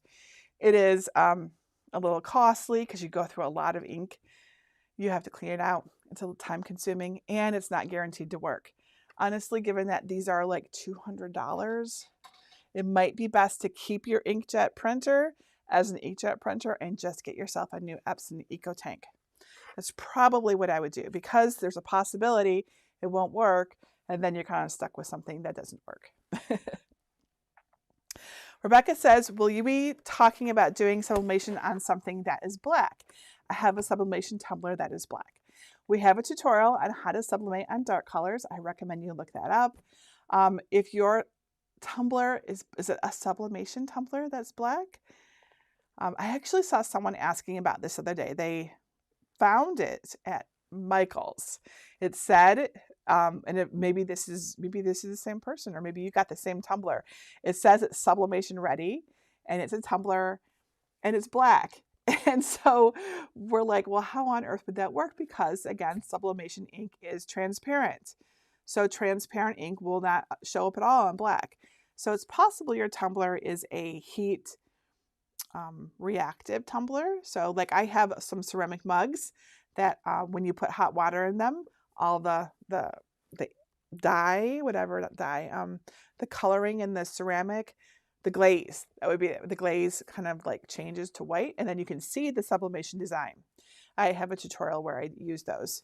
But if it's just like a stainless steel thing and it's not heat reactive, then I think that if you got that one at Michael's, it was like mislabeled. Because it's not going to work. There's no way to see that. And it's a tumbler, so while you could use, you can't really use a heat transfer vinyl really very well. I mean, you could, but it would be kind of I would not even mess with it. I would use it for something else. I put like permanent vinyl on it and go get a different tumbler. That's what I would do if it were me, because that just sounds weird. I don't know what Michael's is thinking, but I'm thinking it's a mislabel. Maybe you could return it if that's the one you have. Bonnie says, where do you find 65% polyester shirts? I recommend you watch my tutorial on sublimation shirts. It's coming out in a week or two, maybe pretty soon, I think. I have found them personally in a couple places. One is Amazon, but it's a little hit or miss. Sometimes I order something from Amazon that says it's sublimation, but what I get isn't. Or it says it's 65% polyester and it's really like 25, right? So it can be a little tricky if it's like a brand that you're not used to. This has happened to me. Other place I found 65% polyester shirts is Walmart. There's a brand called George, and they have some shirts that are 65% polyester. It's not very common, though. It's not a common blend. Liz says, how do you do tumblers that are not straight on the tumbler press? So all the ones that I've done that are not straight, like this one. So this has a tapered bottom, right? You see that? I did this by taping my print around it, and I used silicone bands. And then I put it into my convection oven, right? I know that some of the tumbler presses come with a tapered attachment. As far as I know, that would be the only way to do that. If it's tapered, is to have it either do a tapered attachment or use an oven or use an air fryer, right? Where you're actually either using your silicone bands to keep because you got to keep your print really tight up against it, because otherwise you'll get weird bubbling and ghosting. So you can use either the silicone bands or you can use shrink wrap. It's a little bit more complicated, but yes. Okay. Do you have links to the flip-flops and backpack blanks? So I neglected to put them all onto the page. I did make a page. I'm going to put the link up for you guys. It's up there. jennifermaker.com/sublimation-excursion. If you go to that link, you will see all of the designs, the Canva links for all of all the little travel things that I made. They're all on there if for any reason you want to use them. I also have the link to the Sublimation cookbook there. I saw someone asking about that. I also have the free pages there for you if you want. There's 12 pages in there, but a bunch of them are just like about it. So the recipes, the actual recipes that are free are the ones for the backpack, the travel journal, these two are basically the same, and the flip-flops. But I didn't put the links to what I actually did. So when I get home tonight, I will go in and I'll update that page so that it has the links to the exact flip-flops, which I got at Heat Transfer Warehouse, the exact backpack, which I got from Amazon, the exact travel journal, also Amazon, the tapered travel mug, which I believe is PYD Life from Amazon, and then the can cooler. I think it's also. So I'll put everything in there. So please check later. Sorry. Of course you're going to ask me that. Of course. I'm sorry. Been a busy week. And then, of course, I went to Disney, so that stuff happens. Okay, Tammy says, hi, Tammy. Nice to see you. For coated items, either professionally or self-coated, will the coating ever wash or fade away, causing the design to then wash or fade away? So if you follow the proper care instructions, no, this should be fine. By the way, we put care instructions for everything in Sublimation Cookbook. But when it can happen is there's two instances I know that where it can, there's three instances I know where it can happen. Two involve heat, one involves UV. If you put your shirt into like a super high heat, one of those sanitation washes or the dryers where they let like steam in the really hot heat, I think that it might be possible if you have a brand new, super fancy washer or dryer, it's possible they could get up to 400 degrees Fahrenheit and mess with your sublimation print. So you want to avoid that. You want to wash in warm or cool water, wash and dry. The other one that I have heard a couple people say, people who have brand new dishwashers that get like super hot, I've heard a couple of people say that their sublimation tumbler or whatever is starting to fade. That must mean that their dishwasher is getting so hot that it's actually resublimating the tumbler and or whatever, in their mug or whatever. So put it in your top rack. That's the general advice for taking care of things. Otherwise, like, it should be fine. And then, of course, sunlight, right? So eventually that garden flag, if it's out in direct sun, it'll start to fade. I know I have one that I made for my daughter last year, and I can tell it's faded a little bit because it's in direct sunlight. But you know, that would happen to pretty much any garden flag. So as far as I know, I think the garden flags that you can buy, they're probably either sublimated or maybe screen printed, you know, the ones that you buy in the store. So the same deal for everything. So those are the cases. Otherwise, if it's not one of those cases and you put it onto, you know, a proper surface, it should last as long as that item does. It's really cool. Corey says, did you use or do you use press pillows when you do the backpack? Yes, I totally did. So anytime you have something with this not flat surface, and let me show you overhead. So with the backpack, we've got all of these ridges here. We've got a zipper here. So what I did is I just opened this up and I put in a pressing pad. I'll show you what I used. In fact, I think I used this one, right? And I put it right in here so I'd have a flat surface to press on. Same for the inside of the backpack. I actually used 2 pressing pads. I used this one and another one I have. I put them inside to make it nice and flat so that when I pressed on it, there was no bumps, there was nothing on the edges, and I also made sure like I didn't accidentally overlap this pocket here, so it was all nice. And I think it did a beautiful transfer, don't you think? I think I did really good. All right, so yeah, that's how. So yes, pressing pads are very important when you're anything that's got like zippers or weird seams or anything like that. And you can buy pressing pads. This is from a set that I bought from either Heat Transfer Warehouse or Conde Systems. You can also make them. Let's see, do I have one of my homemade ones? I do. And there's a tutorial on how to do this. This is actually one of those, it's not a Teflon sheet, but it's like it. It's like you can get them at the dollar store for like cooking. It's for cooking, right? So but you could also use a Teflon sheet. Inside is felt or fleece. I don't remember what I put in there. And then I literally just stapled it. It was super easy to make. So you can make them to whatever size you want, or you can buy them. So that's a pressing pad. And I have I think in my Cricut Easy Press 3 video is where I showed people how to make their own pressing pads. And I think that what I have there is like one of those copper baking sheets. Does anyone knows what those are? Yeah. Anyways, works great. You just need it to withstand the heat. That's all you're looking for. Something that will withstand the heat. Elizabeth says, can you do this on metal blanks like for jewelry? Totally. You can absolutely sublimate on metal. So it just needs to have that coating. But there's a ton of metal things that you can sublimate. The metal chapter here is really quite large. I'm going to go to the table of contents and just read off some of the things here. It'll beep. That's the mini press beeping. I'll just turn that off because we're done. There we go. Let's see here. So, aluminum photo panels, license plates, license plate frames, business card, stickers. They make metal stickers. They're super cool.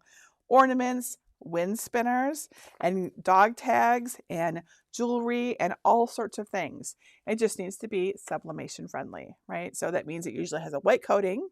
Not always. I've seen it with, without the white. But it looks better with the white because it's transparent ink, right? Let's see here. Lillian says, where does one find special items that have the necessary sublimation coating? I get most of my things from Amazon because it's convenient. You can also find them at Michael's. You can get them from small businesses like Heat Transfer Warehouse and Conde Systems.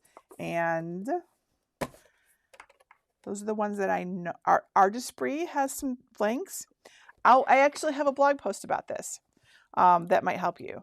So I'm going to show you where it is. I'm going to attempt to. Can you see? Nope, that's Design Space. Give me a second, and I'll switch over to my Oops, that's my printer proxy. We don't want that. There we go. And let me close this up here. Okay, so if you go to jennifermaker.com and you go to Sublimation and you go to Sublimation Supplies, you'll see all of the sublimation supplies I use. Tons of all the things that I've been talking about are basically all listed in here. And here we go. This is where I get my sublimation blanks. Heat Transfer Warehouse, Condi, Stalls, I forgot about them. They have a ton of stuff.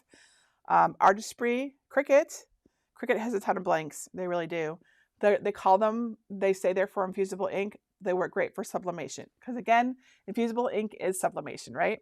And then Amazon. Pretty much anything you want to find, you can find on Amazon. Okay, Beat and Tiger says, what is the minimum percentage of polyester that you can get for a good print? 65%. So if you're making a shirt or a hoodie, you want at least 65%. Even at 65%, it won't be quite as vibrant as it is at 95 or 100%. Okay, if you want the full color, you want 95 or 100%. Liz says, what ink do you use for the Sawgrass? The Sawgrass comes with its own ink. It's called Sublijet. And it comes in the box when you buy it. So, and you want to keep using their stuff because it's their whole system is formulated for their ink, and it's very good. It's very nice. It's beautiful. Gina says, what materials can you use for the flip-flops? If you mean what sublimation ink, any of the ink. So I could have done these flip-flops with Cricut infusible ink transfer sheets or pens and markers, or I could paint or do the stamp pad or just print them like I did. All of those sublimation processes work. And again, these are sublimation flip-flops, right? So when they come, they actually... Let me show you what they look like because they look kind of funny. This is how they come. So this is the big neoprene sheet. They've cut them out and they've got the holes in there. The thongs, whatever we call that part, is separate. And you add them after you have sublimated onto them. So this is what it looks like. And you'll see it's white. And that's why they look so good, because when it's white, our transparent ink looks amazing.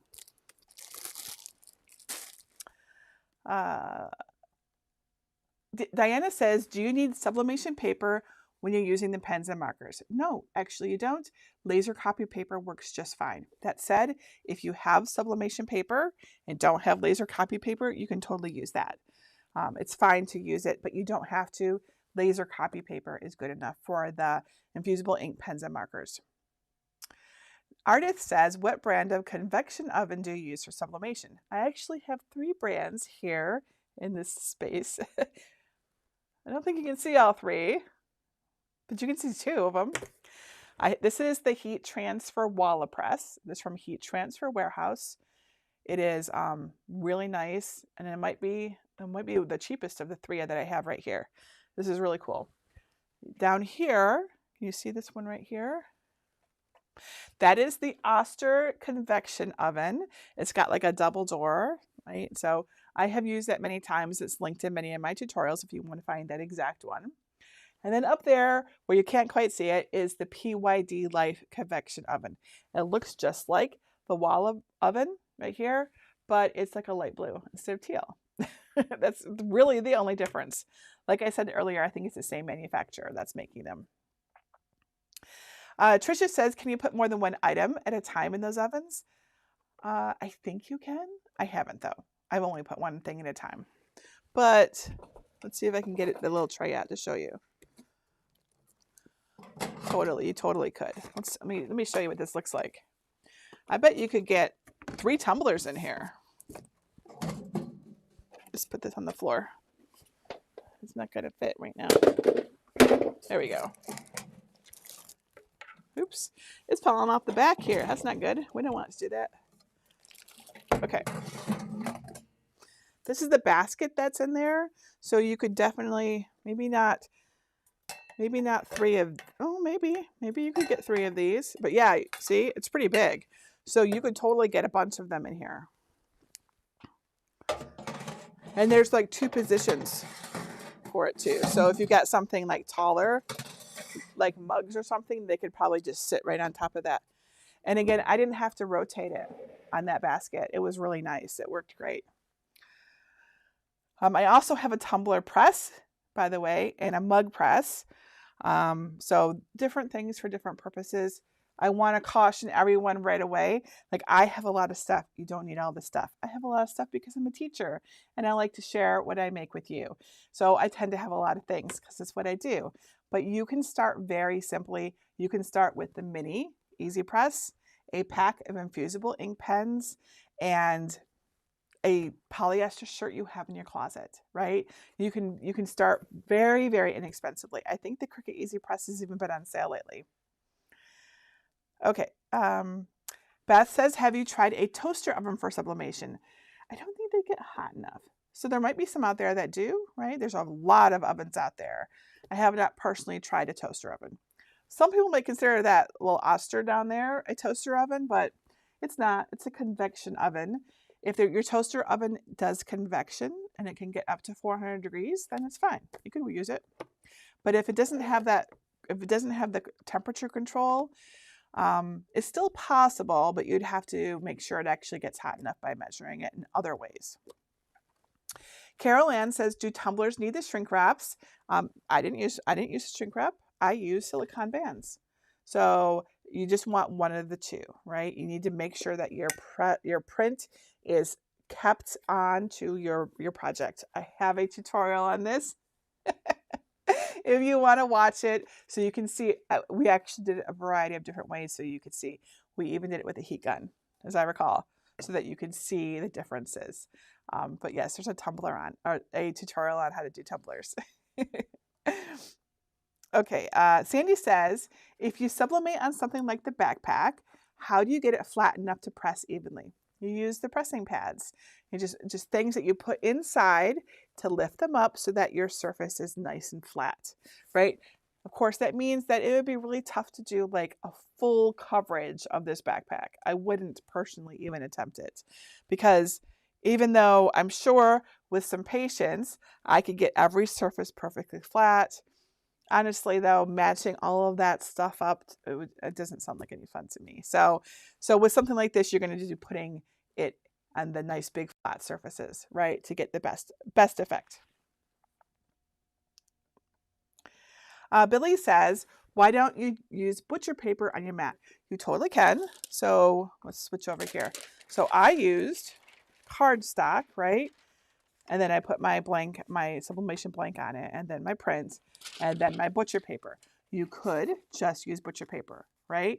But Cricut recommends using a piece of cardstock because it's more stable, right? It's less likely to like move around and wrinkle.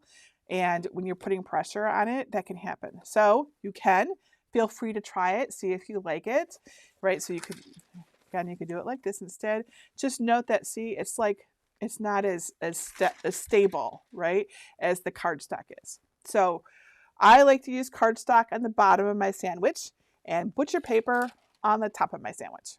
You use what works for you. You're welcome, Pamela. Becky says, do you have a coupon code towards Sublimation Cookbook for this event? I don't, because it's so brand new. Literally put it in the store like hours ago. So there isn't a coupon. I'm not expecting to have a coupon either because it's so new. That said, it is only $19. So it isn't very much money. And then as you can see, it's pretty chunky. It's pretty amazing. I'm super excited about using it. When I sat here, I'm like, I'm going to use the cookbook for all of my projects. And everything worked. It was actually so cool because I don't have to go look up everything, because whenever I do, I'm like, okay, what did I say in this tutorial to do? Because I go look up my own tutorials all the time, guys. I don't remember. This stuff does not get stored in my head. I have to go back and like look at my videos, look at what I wrote down, and now it's all in here. So I am very excited. Okay. Rhonda says, I did sublimation and was told not to use parchment due to the wax. Can you clear this up? parchment paper should be, it depends. See, this is why people say to be cautious of parchment paper. Sometimes parchment paper does have a coating. Sometimes it doesn't. But sometimes it does. If it has a coating, you don't want to use it because it can totally transfer. So the parchment paper that I use, it doesn't have a coating, right? It's just like paper. So that's a great reason to avoid parchment paper, because a different brand could have that coating and you don't want that. So to be safe, on the safe side, use your clear, uncoated butcher paper, right? Doesn't matter if it's on a roll or if it's pre-cut like this for convenience. If you don't know what's on your parchment paper, don't use that. Okay. Joy says, how do you know when something is polycoated? Well, if it's a sublimation blank, I know because they coated it. So it says it in the description of when I bought it. Sometimes, like if I know the material is a polymer, like the faux leather, which is a polyurethane material, or polyvinyl, right? There's a lot of different words. I just know it is because if I don't know, I can go Google what is this made out of, and I can look it up. Is it made of a polymer? Then I know, right? So that's kind of how I know. Either I bought it and it says it's sublimation friendly, or it literally says polyester on the label, or I'm like, what is this made of? And I go to Google and I type it in and I'm like, oh, it's made of polyvinyls and polyurethane, and like, oh, that's a polymer. That would work. This is sold as a sublimation blank, but I have another one that I got from Five Below, which is, if I can get out, I've like boxed myself in really well. I'm trying to roll back here. This one right here. This is from Five Below. It is not sold as a sublimation blank. It's just a faux leather journal. It has faded a bit though, but still, as you can see, the sublimation still transferred to it. It's still really pretty. So you might just find things that you can sublimate onto. It's one of the things I like to do. I'll go to the Dollar Tree or Five Below or wherever, Target, and I look for things that maybe are made of polyester or have a polymer. Peeps, Easter Peeps, the little plushies, those are made of polyester. You can sublimate on those little Peeps. I don't think I have one around right now, but yeah, you can totally do that. Okay. Terry says, can I use an Epson 7840 workforce printer? You can, but it's going to be more work to convert. And you would want to start with a new one. And if you're starting with a new one, you're much better off going with an Epson EcoTank. Much better off.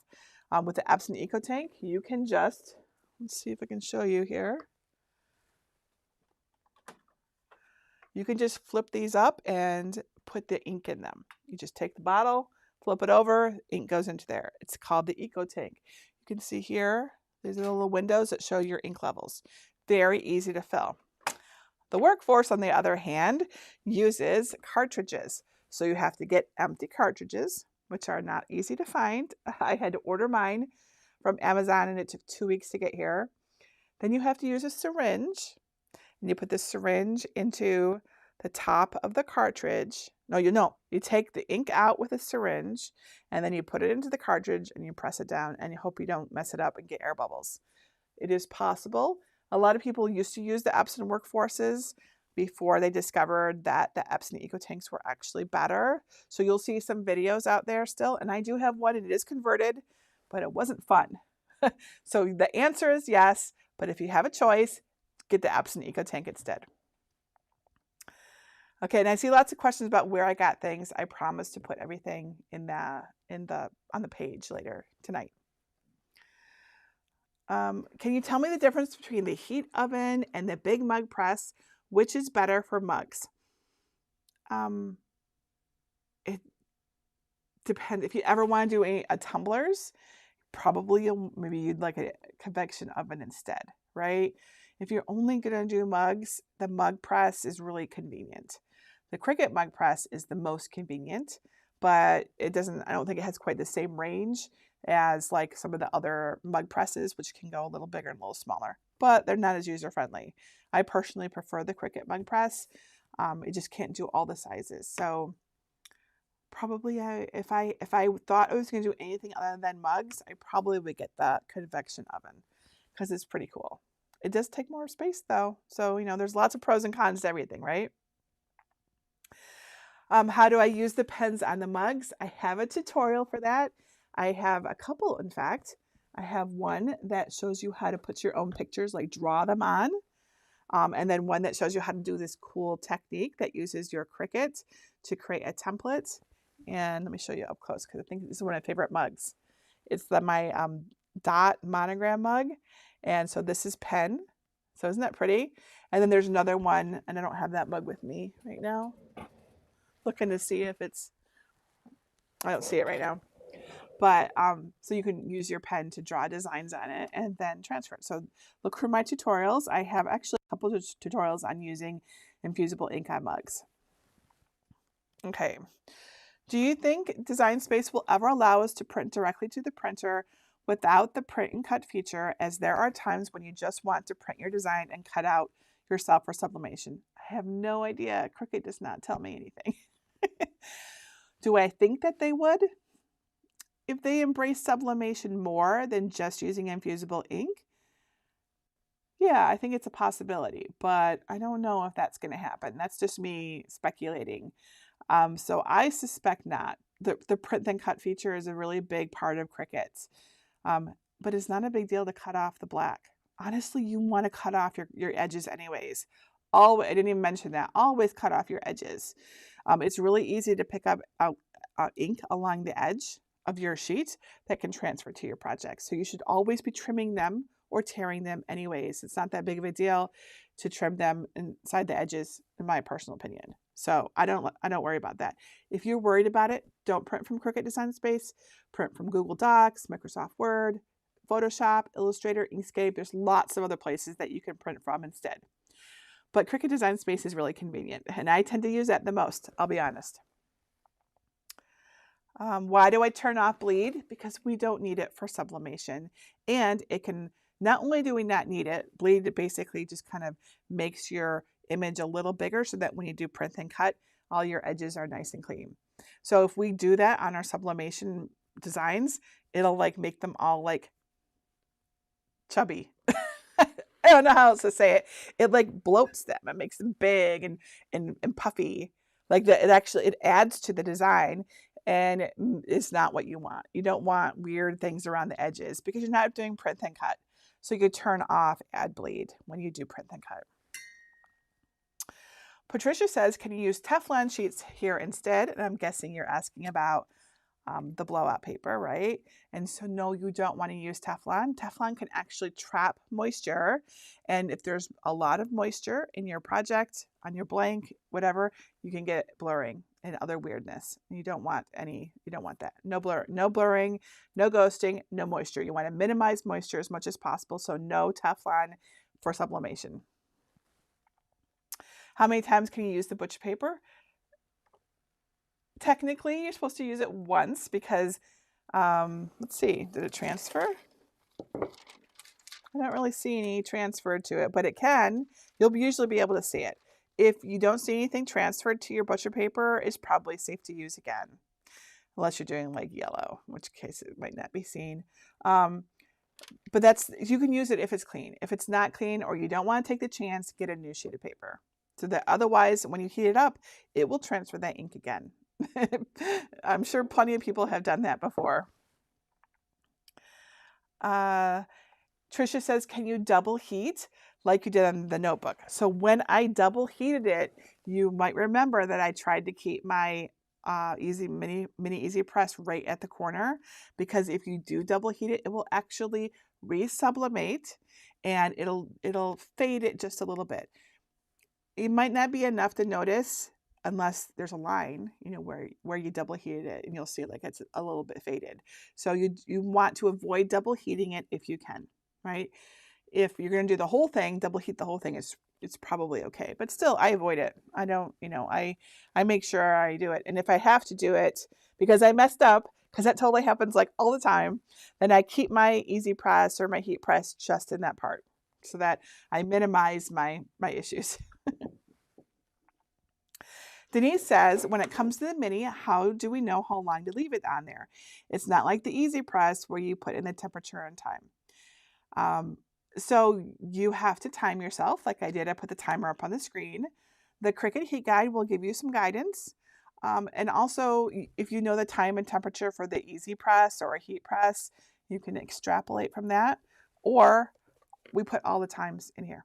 So we put all the Easy Press times that we found and tested in Sublimation Cookbook, if that's helpful to you. What are the new print then cut measurements? It is like a crazy number that I don't remember, but I could look it up for you real quick because I have this tutorial. Let's see, can I switch over to it? There we go. Yes, I have a tutorial about because for those of you who don't know, Cricut Print and Cut expanded in size. Here it is, giant sizes for print and cut. So in here we go, up to 10.64 inches by 15.43 inches on tabloid and A3. So when actually, let's switch over to Design Space so you can see what I did. I'll go show you. Can you see this? Nope, you can't. But you can see this. Okay, let's cancel this and this. All right, I'm going to save this, and then I'm going to go into the project where I did all of my sublimation excursion projects. So let's see my stuff right here. Here we go. Oops, we don't want that. Not that either. I guess this is it. Yeah, customized. You can see here, this is for my tapered tumbler. I'll wait till it comes up on the screen. Sorry. I could also turn on my little thing here in the corner. Give me a second. Sometimes it's hidden. There we go. So this is the bottom of the tapered tumbler, right? Oops, that's my brother-in-law. We're going on a cruise together. He probably doesn't want to be on YouTube right now. Okay. So I have to focus, Jennifer. The bottom of the tapered tumbler is, because it's tapered, you have to have, it kind of has to be in a curve. So this is it in a curve. So let's look at all of other things. And that is I don't have a tutorial on that, and I really need to make one so that everyone. So these are all the projects. I made everything right here in Cricut Design Space. So there is the top of the tumbler. Here's my first attempt before I'm like, oh no, that's not the way to do it. Here is the top of the backpack. Here's the can cooler. Here's one of the flip-flops. Here's the other and this is what I wanted to show you. So this is 11.5 inches long. So I was able to print this on a legal size paper. I did have to slice it because they wouldn't both fit onto the legal size paper on my printer. But if I had been using my Epson Workforce, which is a large format printer, I could have print and cut, or I could have print right from Cricut Design Space. But I sliced it in half so that I could just print it on legal size paper. So you can go really big now.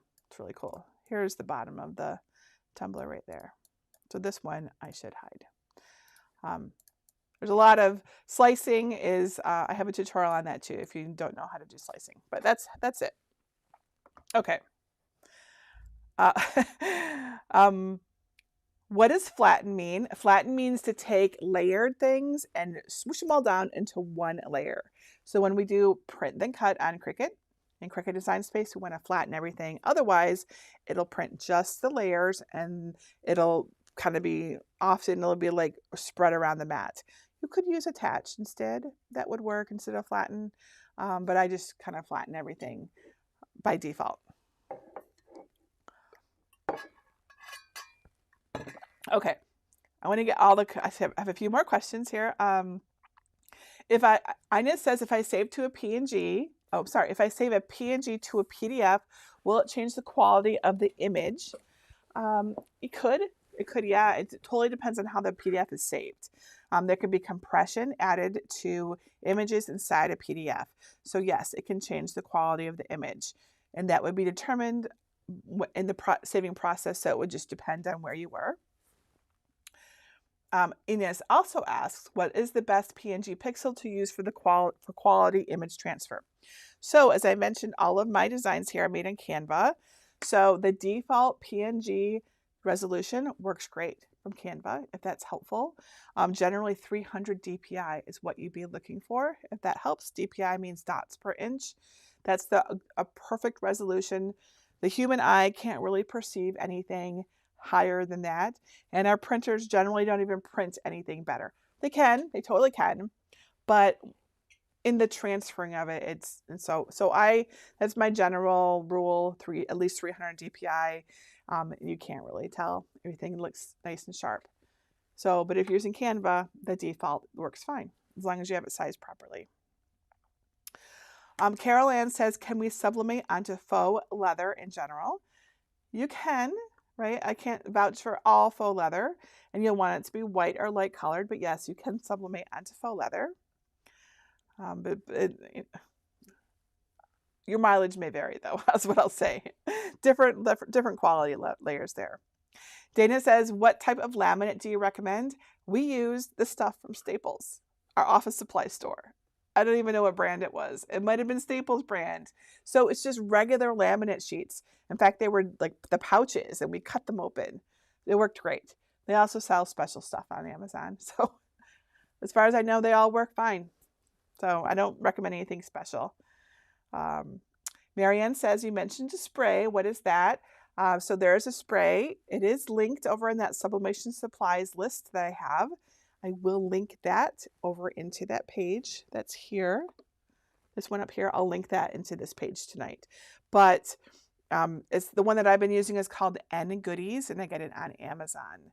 So if you go to Amazon and search for sublimation spray, you'll see one called N Goodies. There are different ones for fabrics and not fabrics, or whatever. There's some differences. It's actually all here in Sublimation Cookbook. I sound like I'm selling it. I'm not actually. I'm just remembering it, that it's all listed in here. Just so you know. I'm not a good salesperson. Don't ever ask me to try that. Okay, I got that one. And then the last question I see here is from Trina, and it's about ICC profiles, and do you need one? Often you don't. I'm not using one right now with my Epson EcoTank. It looks beautiful, as you can see. The Sawgrass has built-in printer profiles, as does the Epson F170. So the answer is sometimes you do, sometimes you don't, right? A lot of times it looks amazing to start with, but if you don't quite like it, or all of your blues are looking purple or something, you might want to look into a printer profile. That is a more complicated topic than we have time to talk about tonight, but there's many awesome YouTube tutorials about it that you could go look up to see if there's one. And then you just want to test after that to see what you like and what works best for you. Okay. And then my team is saying got all the questions, except for wanting to see your shoes and photos of the Disney dress. I don't think I have any photos of my Disney dress here. They're on my phone. I don't think that's going to help you, though. I'm trying to think if I have them anywhere. I think I shared them. Where did I put them? Like on Facebook or something? I can see if I can get them. They were really cute. I do kind of want to show you how cute my dress was. I will attempt to get a photo to share with you. Let's see. I probably have time for one. I'm going to get the R2D2 one. I put that photo into the Cricut official group. So I'm just going to go there and look for it. I don't know if you saw that. It was made all of, Disney, licensed Disney things, and I used smart vinyl for it. So I thought it was perfect to put in there because it's a very, very Cricut. Here we go. I'll just share my my web browser with you. There we go. Isn't it cute? Can I click on it? There we go. You see it better?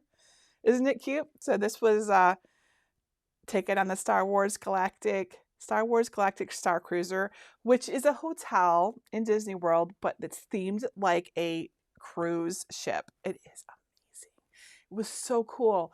It's all Star Wars themed completely. So that's my R2D2 dress, and that is not sublimation. That is smart vinyl. So it's holographic blue holographic vinyl, black smart vinyl, and there's some pink in there, and glitter. it was basically what I had. I didn't even plan it out. I just went and kind of grabbed all my stuff, and I'm like, this stuff will work just fine. So it was in my stash. So yeah, Greg took it for this for me. It was awesome. If you ever have the chance to do this experience, it is very, very cool. You're like in the story. You are like, we were following Chewbacca to engineering to try to get the systems back online so that we could take down the first resistance guys. Like it was that kind of thing. Like literally, Chewbacca was like right there. And Greg and we had to do like I can't remember. We were like manning one of the systems. I've already forgotten what it is.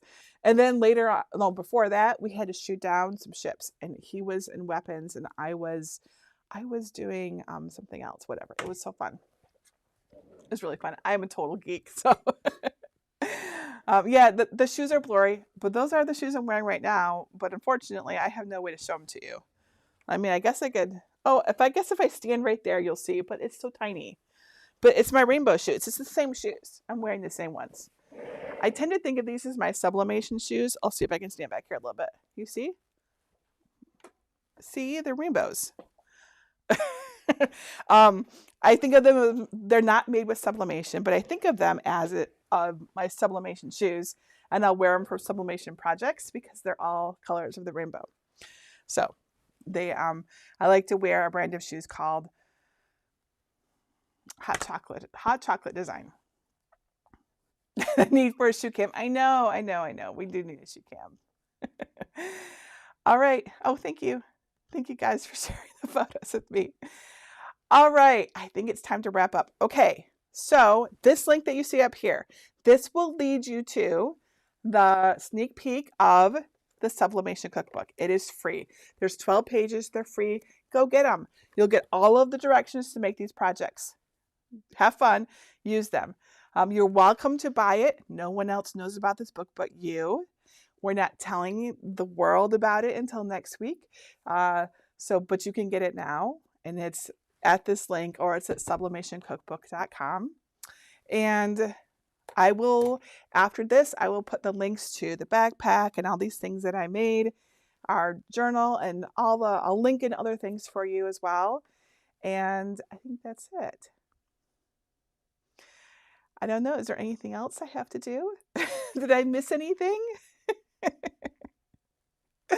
Remember, if I see a comment, Denise, about affording sublimation, remember you can just start with infusible ink pens and markers. They don't cost very much. It is a great way to see if this is something that you like, right? Also remember that you can just design something. You can design it in Cricut Design Space. Well, actually, that might not work now that I think about it. Yeah, maybe. If you could save it as a PDF, maybe. But you can have someone else print it for you. And then you can try making something before you invest in anything to decide if you want. I always recommend just dabbling, just dipping your toes in to see if it's something you want before you go get all the things. I will never, ever, ever suggest that anyone buy all the things before they decide if it's right for them. In fact, my suggestion is always to buy things for particular projects, do the projects, and then move on.